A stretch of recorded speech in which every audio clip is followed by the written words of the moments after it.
Hello, my name is Sheena Hang, and my research topic is culturally responsive teachers. My research question is: how are culturally responsive practices implemented in Howard Suamico schools? My independent variable is the culturally makeup of the student body. Another independent variable is culturally responsive practices. My dependent variable is student achievement motivation. My approach is the qualitative research method. I am going to be conducting interviews, observation, and incorporating fieldwork. The reason I am so focused on culturally responsive teachers is because I struggled a lot through school, even through college. Most of my teachers and classmates grew up in a small white community, so I wasn't sure my teachers knew how to teach to a diverse classroom. I always blamed myself because I am Hmong, so this gave them a reason to not care. What can I do to help teachers understand different cultures? How can I advise them to teach students about acceptance? According to Geneva Gay, if more teachers were culture responsive, as a result, the academic achievement of ethically diverse students will improve when they are taught through their own culture. For 3 years at the Milwaukee Institute of Art and Design, I felt neglected and isolated. This is why I'm focusing on teachers. How do I help struggling students? How can I make their education matter? What can I do to make them understand that they matter? How can I combine cultural curriculums in class for teachers to teach? These are the questions I will be asking myself throughout this course. An article that stuck out to me was written by Louis C. Maul, Kathy Amonte, Deborah Neff, and Norma Gonzalez. They put together a collaborative project between education and anthropology to study household and classroom practices within working class. The primary purpose of this work is to develop innovations in teaching that draw upon the knowledge and skills found in local households and use their knowledge to organize classroom instruction. As you can see on the right, Table 1, a sample of household funds of knowledge. They curated this chart to understand what these families knew, their skills, and how they communicated.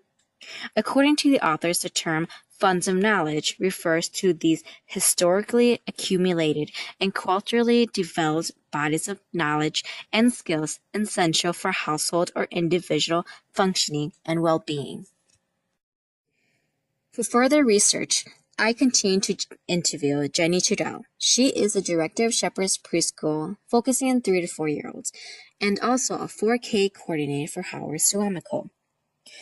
A question that I asked her was, what do you see as the most challenging aspects of increasingly diverse academic community?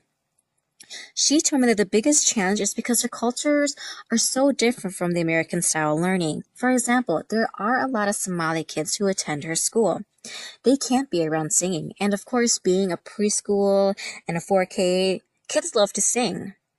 But in order for Somali kids not to be around the singing, they have to respectfully take the student out and put them in another classroom in the meantime. I also asked her, how do you accommodate to their needs? Because I know their culture is so different from the American style. What do you guys do? She says that they bring in parents, they kind of explain to them the curriculums that they have to go through. Sometimes the parents, they want the curriculum every week in order to see what their child can and cannot be a part of. So she told me an incident was during lunch. Some students can't have American food and they had to stick with their own culture of food. So they keep an extra supply aside for these students. And if any other students ask them why are they eating something different, the only response they would say is the children is allergic. There is plenty to share and the child doesn't feel left out. One reason teachers are not culturally responsive is their discomfort and fear of addressing issues such as race and racism in their course, or even on their own campuses. My goal is to make teachers comfortable and better prepared to teach in a diverse classroom.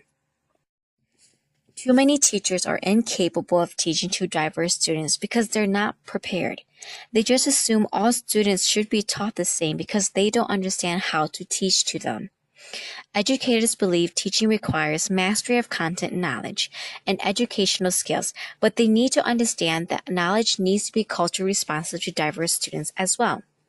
This is what teachers are struggling with because they don't know how to communicate with diverse students.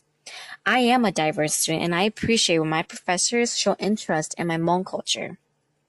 It shows me they truly care for my education and are willing to help me succeed. My next steps is to continue searching about cultural competence and why teachers should be culturally responsive in a diverse classroom. I will continue my interviews asking diversity questions to Jenny Trudell. I will integrate fieldwork and observing teachers as she trains and asking them what works and what doesn't work in their classroom. I remember Jenny Trudell telling me that a teacher invited a Chinese mom into her classroom to teach about her culture. Her child was in the classroom, and so both of them set up a, a show that showed to students about their food and about their cultures and music. It was very interesting, and the teachers and the students loved it. I asked Jenny Trudell, what is your definition of diversity? How do you encourage people to honor the uniqueness of each individual? How do you challenge stereotypes and promote sensitivity and inclusion? She told me every family has a diverse piece with a different background, belief systems, and the way you handle life. You still have diverse backgrounds. It's about discovering each other and knowing the difference and celebrating it. Every child that comes in 4K comes on board to celebrate the family. This happens all year so kids can learn about each other. They invite family to discuss cultural things that kids find interesting. They do cooking shows, they do presentations, and they bring artifacts for students to touch, which is most interesting and the way the students should be learning. They let families spend a day with them to see what they do and see what they're learning each day. That way they are a part of the community and part of the child's life.